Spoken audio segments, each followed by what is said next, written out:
Hi, this is Will Ruddick, and this is another installment of the Village Market Simulator series. Today, I'm trying to understand and kind of go into depth around this indigenous practice called the Mwerya, which is a practice of the Giriyama tribe, also common among the Mijikenda, and similar to practices found across Kenya and Africa, often called rotational labor associations. These groups would come together and they would make a commitment toward supporting each other towards certain tasks. So this was sort of a calendar based system rather than a market based economic system. And there was no currency, but there was accountability and credit and debt within these systems. So if I step forward here, so if we imagine each one of these dots here being a household, so there's 28 households in this example. In reality, there would be all kinds of different arrangements, like 7 family groups that were doing things like rapidly going through and building or fixing roofs before a rainy season, for instance, or doing education with the kids or rotating around. So each one of these people in the group have made a commitment to each other. This kind of diagram in the middle of them kind of represents all the possible connections between all of them within the group. And so this is kind of like if you would imagine like there was a liquidity pool or the ability to connect in between every single member of the group, that's what that would look like. So what happens in the first place is that this person who's in green here is calling on Mwerya, and the people in blue are attending that, so they're fulfilling their obligation. These other people in red are not. So here in this example, 9 people, 1, 2, 3, 4, 5, 6, 7, 8, 9, did not attend the Mwerya, and therefore this person's in credit because these people still haven't fulfilled their obligation or their voluntary commitment, and they're in debt.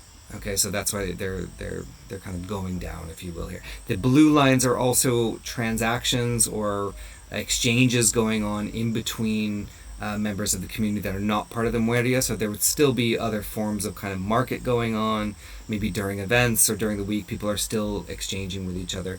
These things that they're exchanging, it's really just clearing their liabilities. It's basically, here are the promises we made each other, here's us clearing those promises as we go around.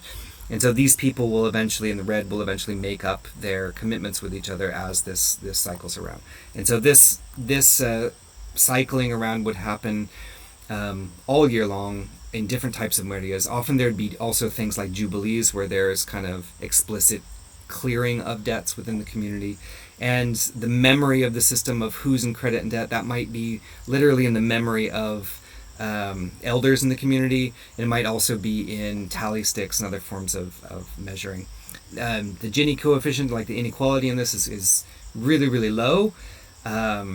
There's very little risk in the system, at least internally. We can get into external risks, what happens when colonization happens. There's a lot of volume of trade going on, and there's this multiplier effect, which is interesting. The idea with the multiplier is that if you just said, okay, I'm going to go work at the other 28 families and they're going to come work at me, well, that would be kind of a wash if we just measure the amount of time spent. But when you're building things like assets, like a house, for instance, it's much, much easier to do it with multiple people. So you get this multiplier effect. There's also other kinds of assets being built, like social capital, there's trust being built, there is skills sharing going on, whole families would be there. There's governance in terms of decision making around these cycles, and quite often they're actively working on developing sacred forests, protecting the environment. So we can imagine all kinds of kind of assets being developed within these. So it's not simply a matter of